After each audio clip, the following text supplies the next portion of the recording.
The bulldozer's engine roared to life as Sarah watched 3 years of memories crumble into rubble.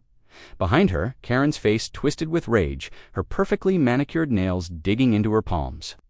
"You have no idea what you've just done," Karen hissed, her voice barely audible over the machinery. But Sarah did know. She knew exactly what removing that pool would cost her neighbor. And for the first time in months, she smiled. What Karen didn't realize was that Sarah had been planning this moment since the day she discovered the truth buried in those city records. The war between them was about to begin, and only one woman would be left standing. The morning sun cast long shadows across Maple Grove's pristine lawns as Sarah Chen stood at her kitchen window, watching the demolition crew set up their equipment. The yellow excavator looked like a sleeping giant in her backyard, its massive arm folded against the cloudless September sky. After 18 months of legal battles, city hearings, and sleepless nights, this day had finally arrived. Mrs. Chen, the crew foreman, a weathered man named Bill, knocked on her back door. "We're ready to start whenever you give the word." Sarah nodded, her fingers trembling slightly as she wrapped them around her coffee mug.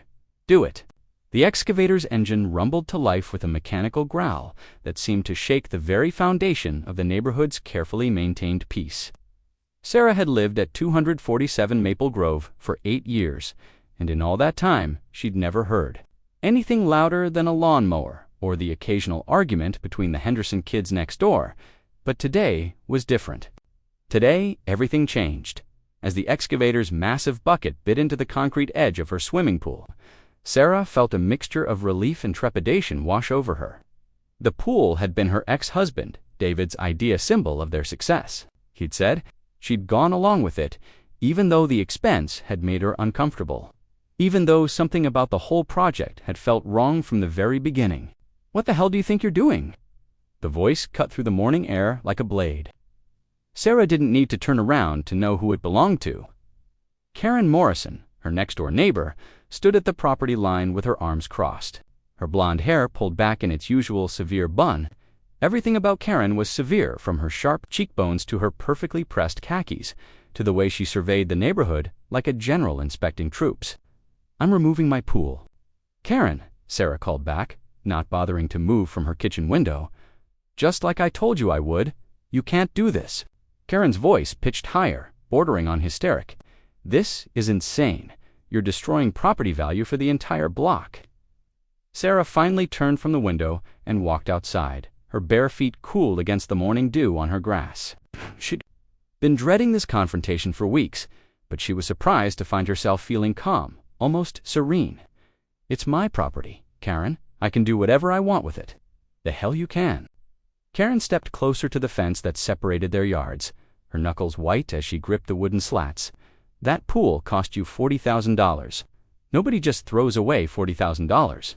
"I'm not throwing it away," Sarah said. Quietly, "I'm taking it down for a very good reason." The excavator's bucket crashed into the pool's shallow end, sending chunks of concrete flying. The sound was thunderous. Final. Karen flinched, as if she'd been struck. "This is about him, isn't it?" Karen's voice dropped to a venomous whisper. "About David. You're having some kind of breakdown because he left you, and now you're taking it out on the neighborhood." Sarah felt something cold and hard settle in her chest. For months, she'd endured Karen's comments about her divorce, her finances, her ability to maintain her property as a single woman. She'd bitten her tongue when Karen questioned her parenting of her teenage daughter Emma. She'd even smiled politely when Karen had suggested that maybe Sarah should consider selling the house and moving somewhere more appropriate for her circumstances. But this was different. This wasn't about David or the divorce or Sarah's wounded pride. This was about something much bigger. Something that Karen had no idea she'd stumbled into. "You want to know why I'm tearing down my pool?" Sarah stepped closer to the fence, close enough to see the flecks of gold in Karen's brown eyes. "Because 3 months ago, I found something interesting in the city planning records." Karen's face went perfectly still. For just a moment, the mask of righteous indignation slipped, and Sarah caught a glimpse of something else underneath. Something that looked an awful lot like fear. "I don't know what you're talking about," Karen said, but her voice had lost its edge. "The property survey from 2019, Sarah continued, her voice steady and calm. "The one that was filed right before you put in your deck extension." The one that shows exactly where our property line really runs. The color drained from Karen's face. That pool, Sarah gestured toward the destruction happening in her backyard, has been sitting 6 inches over the property line for the past 3 years, 6 inches on your side of the fence, which means, technically, you've been trespassing on my property every time you've enjoyed the view from your deck. That's impossible, Karen stammered. We had the property surveyed before we built the deck. The city approved everything. Oh, the city approved your deck, Sarah agreed. But they approved it based on the property lines that were established in 1987. When this neighborhood was first developed, what you didn't bother to check was whether those lines were still accurate after the storm. Drainage project in 2018, Karen's mouth opened and closed like a fish, gasping for air. See, when the city installed the new drainage system, they had to adjust some of the property boundaries to accommodate the underground infrastructure. Just a few inches here and there, nothing that most people would notice. But those adjustments were officially recorded, and they shifted our property line exactly 6 inches toward your yard. The excavator continued its methodical destruction, each crash of concrete punctuating Sarah's words like thunder. So here's the thing, Karen. Sarah leaned against the fence, her voice conversational now, almost friendly. That deck extension you're so proud of, the one that extends 12 feet from your house, 8 feet of it is sitting on my property, has been for 3 years. Sarah pulled her phone from her pocket and scrolled to a photo she'd taken at the city planning office. The survey map was clearly visible on the screen, with the adjusted property lines marked in red ink. Would you like to see the documentation, Karen? Stared at the phone screen, her face cycling through a series of emotions: disbelief, anger, and finally, a growing awareness of just how precarious her situation had become. Even if that's true, Karen said slowly, it doesn't matter. There are laws about these things, adverse possession. If we've been using the land for more than 2 years without complaint, it becomes legally ours. Sarah's smile was sharp as a blade. That only applies if the use was open and notorious, and if the property owner was aware of the encroachment and failed to act. But see, I wasn't aware. Not until 3 months ago. And now that I am aware, I have every right to reclaim my property. So, what? Karen's voice was getting shrill again. So what if your pool was 6 inches over the line? You're tearing it down anyway. This doesn't change anything. Oh, but it does, Sarah said softly. Because now that I've established that you've been using my property without permission, I can demand that you remove your deck extension, all 8 feet of it. Or I can take you to court and force you to pay me fair market rent for the past 3 years plus damages. Karen went completely silent. The only sounds were the continuing demolition and the distant hum of traffic on Maple Grove's main road. That deck extension, Sarah continued, it's not just decorative, is it? It's structural. It's supporting the addition you put on your master bedroom, the one that pushed your house up into the luxury tax bracket. If you have to remove it, you'll need to completely redesign the back of your house. New permits, new construction, probably 6 months of work. Not to mention the cost. You wouldn't, Karen whispered. Wouldn't I? Sarah's phone buzzed with a text message. She glanced at it and smiled. Actually, Karen, I already have. That was my lawyer. The cease and desist order was filed an hour ago. You have 30 days to remove the encroaching structure, or I'll be forced to take legal action. Karen's composure finally cracked completely. You vindictive bitch. This is all because I complained about your garden, about the noise Emma makes. When her friends come over, you're destroying both our properties out of spite. No, Sarah said, her voice calm and steady. I'm protecting my rights as a property owner. Something you should have thought about before you decided to build on land that wasn't yours. The excavator's bucket bit deep into the pool's deep end, and Sarah watched 3 years of chlorinated memories disappear into rubble and dust. Thought about all the pool parties that had never happened. All the summer afternoons she'd spent staring at the empty water while David worked late and Emma grew increasingly distant. The pool had been a symbol of a life that had never quite materialized, a dream that had curdled into an expensive maintenance headache. This isn't over. Sarah was making coffee when her cell phone rang for the 3rd time in 10 minutes. She glanced at the caller ID and saw Karen's name flashing on the screen. She let it go to voicemail, just like the previous 2 calls. Mom, Emma shuffled into the kitchen, her dark hair still messy from sleep. At 16, she had inherited Sarah's delicate features and David's stubborn streak, a combination that had served her well in navigating her parents' divorce. "Why is Mrs. Morrison calling so early?" "Because she's having a very bad week, Sarah," said, pouring coffee into her favorite mug, a ceramic piece Emma had made in art class years ago, with "World's Best Mom" painted in uneven letters.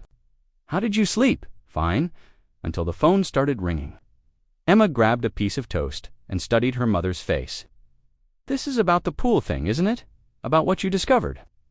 Sarah had told Emma about the property line issue the night before, though she'd kept the details vague. Her daughter was smart enough to understand that something significant was happening, but Sarah wasn't ready to explain the full scope of her plans. "Not yet," partly, Sarah admitted. "But don't worry about it. Mrs. Morrison is just adjusting to some new information." Emma's phone buzzed with a text, and she frowned as she read it. "Okay, this is weird. Bethany Morrison just texted me. She wants to know if you're really going to sue her mom." Sarah's coffee mug paused halfway to her lips. "What did you tell her? Nothing yet? I mean, what am I supposed to say? My mom is about to destroy your family's financial stability?" "You could say that your mom is protecting her property rights," Sarah suggested mildly. "Mom?" Emma's voice carried that particular tone that teenagers perfected, the one that suggested their parents were being deliberately obtuse. Bethany's freaking out. She says her mom has been crying all night and making phone calls to lawyers. Sarah felt a flicker of something that might have been guilt, but she pushed it aside. Karen had made her choice when she decided to build on property. That wasn't hers. The consequences were unfortunate, but they weren't Sarah's responsibility. "I'm sorry Bethany is upset," Sarah said carefully, "but this is between me and her mother. It doesn't have to affect your friendship." Emma gave her a look that suggested she thought her mother was being naive, but she didn't argue. Instead, she grabbed her backpack and headed for the door. "I'm catching a ride with Jessica this morning. Try not to start any more neighborhood wars while I'm at school." After Emma left, Sarah sat at her kitchen table and allowed herself to really look at the destruction in her backyard. The pool was completely gone now, leaving behind a gaping hole in the earth like a wound. The crew would be back today to fill it in and lay sod, but for now, it looked like a crime scene. Her phone buzzed with another call from Karen. This time, Sarah answered. "What can I do for you, Karen? We need to talk." Karen's voice was hoarse, as if she'd been crying or screaming face to face. "Right now, I'm not sure what there is to discuss," Sarah said. "I think I was pretty clear yesterday. Please." The word came out cracked and desperate. "Just ... 5 minutes. Please." Sarah looked out at her ruined backyard and made a decision. "Fine. But we're doing this on my terms. You come to my front door, we talk on my porch, and when I'm done, you leave." "Thank you," Karen whispered, and hung up. 3 minutes later, Sarah opened her front door to find a woman she barely recognized. Karen's usually perfect hair was disheveled, her makeup streaked, and her clothes looked like she'd slept in them. She'd aged 10 years overnight. "Jesus, Karen," Sarah said, genuinely shocked. "Are you okay?" "No," Karen said simply. "I'm not." "Okay. Can we sit down?" Sarah gestured to the pair of wicker chairs on her front porch. They sat in silence for a moment, watching the morning joggers and dog walkers make their way down Maple Grove. It was such a normal scene that Sarah almost forgot about the legal bombshell she'd dropped less than 24 hours ago. "I talked to 3 lawyers last night," Karen said finally. "They all told me the same thing. You're right, about the property line, about the deck, about everything." Sarah nodded, but didn't say anything. "The cheapest estimate I got for removing the deck extension was $47,000, Karen continued. "That's assuming we can get permits quickly and there are no complications with the structural work. The most expensive was $80,000. "That's unfortunate," Sarah said carefully. "Unfortunate?" Karen's voice cracked. "Sarah, we don't have that kind of money. We refinanced the house 2 years ago to pay for Bethany's college tuition. We're already stretched thin." "What about home equity?" Karen laughed, but there was no humor in it. "What equity? The mortgage crisis wiped out most of it, and then we borrowed against what was left. If we're forced to remove the deck, the house value will drop below what we owe. We'll be underwater." Sarah felt that flicker of guilt again, stronger this time. She'd known the Morrisons were financially stressed Karens. Complaints about the neighborhood had intensified over the past year, and Sarah had noticed that their usual expensive cars had been replaced with older models, but she hadn't realized how precarious their situation really was. "I'm sorry to hear that," Sarah said, "but I don't see how that changes anything." "It doesn't," Karen agreed. "Legally, you have every right to do what you're doing, but I'm asking you not to. I'm begging you. Why should I?" Karen was quiet for a long moment, staring at her hands. When she finally spoke, her voice was barely above a whisper. "Because I know I've been a terrible neighbor. I know I've made your life difficult. I know I've been petty and vindictive, A&D, and probably a lot of other things you could call me." She looked up, and Sarah saw tears in her eyes. "But I'm asking you to be the bigger person, to show mercy." Sarah studied Karen's face, looking for any sign of manipulation or calculation. But all she saw was genuine desperation. A woman who had finally realized that her actions had consequences, and that those consequences were about to destroy her family. "You made complaints about my garden," Sarah said slowly. "You called the city 3 times because you said my flowers were aggressively colorful and brought down the tone of the neighborhood." Karen nodded miserably. "You reported Emma to the HOA for having friends over on weekends. You said the noise was disruptive to the peaceful enjoyment of the neighborhood. Yes, you questioned my ability to maintain my property after David left.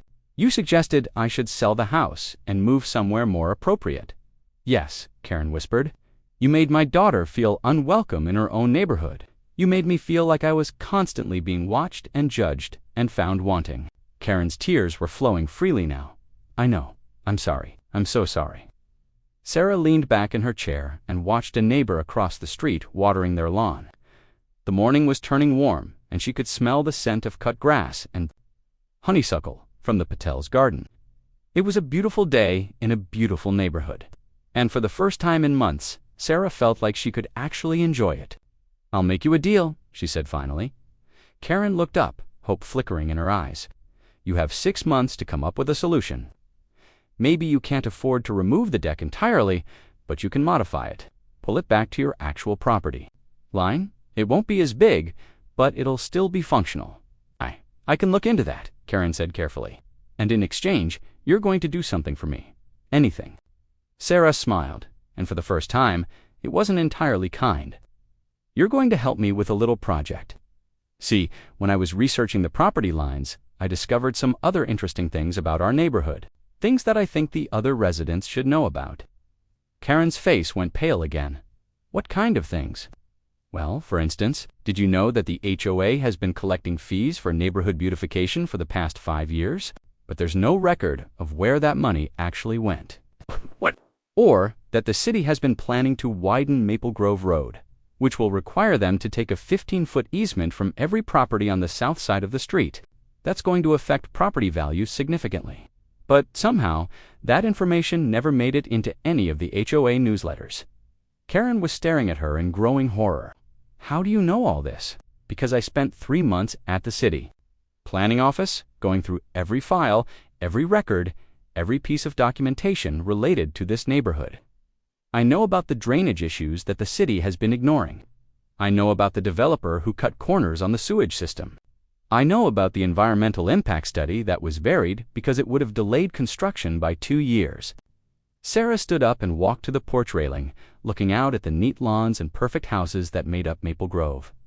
From the outside, it looked like paradise, but she'd learned that paradise was often built on a foundation of lies and willful ignorance.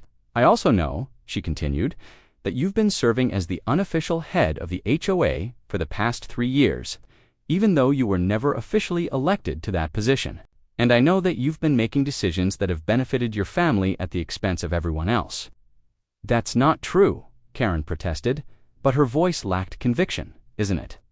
The streetlight that was installed directly across from your bedroom window, the one that was supposedly for sale." Part 3, the Maple Grove Community Center. Hadn't seen this many residents since the great garbage collection crisis of 2018, Sarah arrived 30 minutes early to find cars already filling the parking lot and small clusters of neighbors gathered. On the sidewalk, their voices carrying that particular pitch of gossip mixed with anticipation. "Jesus," Emma muttered as they pulled into one of the last remaining parking spaces. "It looks like half the neighborhood is here." Sarah checked her reflection in the rearview mirror. She'd chosen her outfit, carefully a navy blazer, over dark jeans, professional but not intimidating. Tonight, she needed to look like a concerned neighbor, not a corporate attorney about to eviscerate opposing counsel. "You don't have to stay for the whole thing," Sarah told her daughter. "Mrs. Patel said you could hang out at their house if this gets ugly." "Are you kidding?" Emma grinned. "I've been waiting 16 years to see Mrs. Morrison get taken down. A peg. I wouldn't miss this for anything." Inside the community center, folding chairs had been arranged in neat rows, facing a small stage. Sarah had reserved the front row for herself, and the other residents who'd agreed to help her present the evidence she'd gathered. The Kowalskis sat to her left, still bitter about the fence dispute from the previous year. The Hendersons occupied the seats to her right, armed with printouts of their correspondence with the city about drainage issues that had flooded their basement twice. Karen entered the room at Bethany. Richard looked like a man walking to his own execution shoulders, hunched eyes focused on the floor. But Karen herself had somehow managed to resurrect her old armor of imperious confidence. Her hair was perfectly styled, her makeup flawless, her posture straight as a sword. Sarah had to admire the performance, even as she prepared to destroy it. "Good evening, everyone," Sarah said, standing and moving to the small podium that had been set up at the front of the room. "Thank you all for coming. I know Saturday night isn't the most convenient time for a community meeting, but I think you'll find that what we have to discuss tonight is worth the inconvenience." She looked out at the crowd, nearly 60 people packed into a space designed for 40. She saw familiar faces from years of neighborhood barbecues and school pickup lines, but she also saw expressions she'd never seen before: curiosity, suspicion, in some cases, barely concealed anger.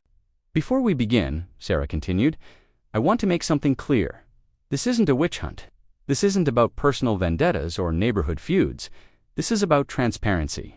It's about making sure that every resident of Maple Grove has access to the information they need to make informed decisions about their property and their community." A murmur rippled through the crowd.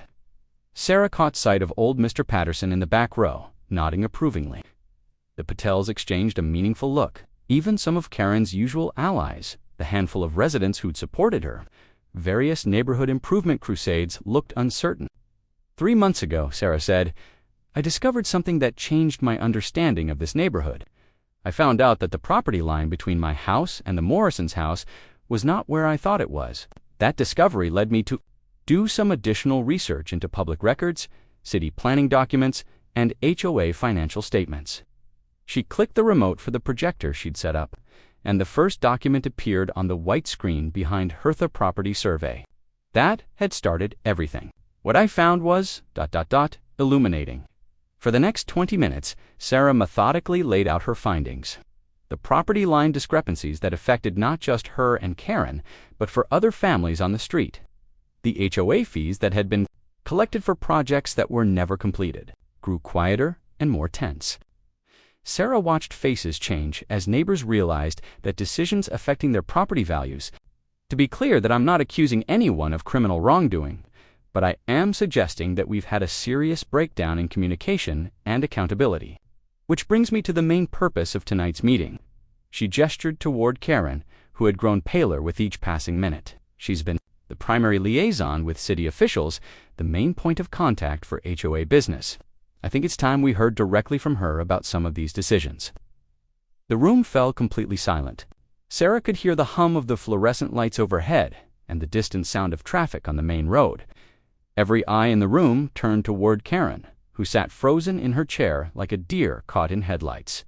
Mrs. Morrison, Sarah's voice, was gentle, almost kind.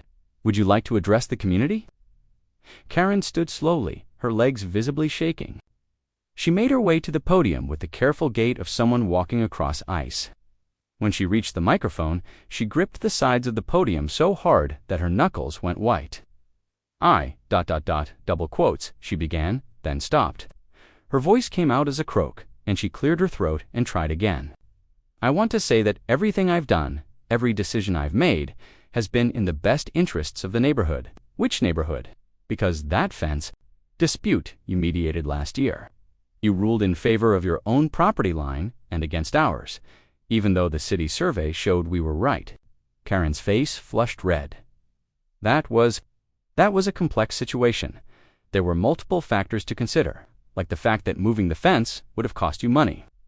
This from Linda Henderson, whose basement had flooded twice because of drainage issues that Karen had deemed not a priority for HOA action. I resent the implication that I acted out of self-interest, Karen said, her voice getting stronger and more defensive. Officials without any oversight, Sarah interjected gently. Without any accountability to the residents whose lives you were affecting, I was doing what needed to be done. Karen's composure finally cracked completely. You think this neighborhood runs itself?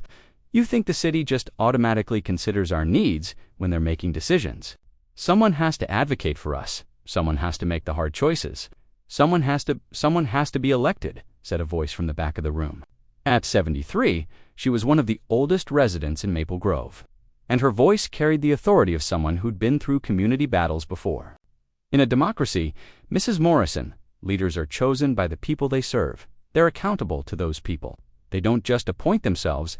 A murmur of agreement rippled through the crowd. Sarah watched Karen's face cycle through a series of emotions: anger, fear, desperation, and finally, a kind of defeated recognition. Fine, Karen said, her voice bitter. You want transparency? You want accountability? Let me tell you what I've been protecting you from. She turned to address the room directly, ignoring the microphone. That environmental report that got buried. It showed contamination in the groundwater from the industrial site 2 miles away. Contamination that's been slowly spreading toward our neighborhood for the past 5 years. The city didn't want to deal with it because cleanup would cost millions of dollars they don't have. They're not accidents. They're the result of the city deliberately routing storm runoff through our neighborhood to protect the commercial district downtown. We're a sacrifice zone. Sarah felt her stomach drop. This wasn't what she'd expected. And those HOA fees that supposedly disappeared. Karen's voice was getting louder, more manic. They didn't disappear. I've been using them to pay lawyers, to fight the city when they tried to put a cell tower in the park, to block the rezoning that would have allowed apartment complexes on Elm Street, to challenge the property tax assessments that would have doubled everyone's bills. She turned back to Sarah, her eyes blazing with fury. You want to destroy me? Fine. But when this neighborhood turns into a toxic waste dump surrounded by apartments and cell towers, don't come crying to me. You'll get exactly what you asked, for complete transparency and total democracy. And you'll discover what I learned 3 years ago. Sometimes the truth is worse than the lies. The room erupted in chaos. Neighbors shouted questions at Karen, at each other, at Sarah. Someone demanded to see the environmental report.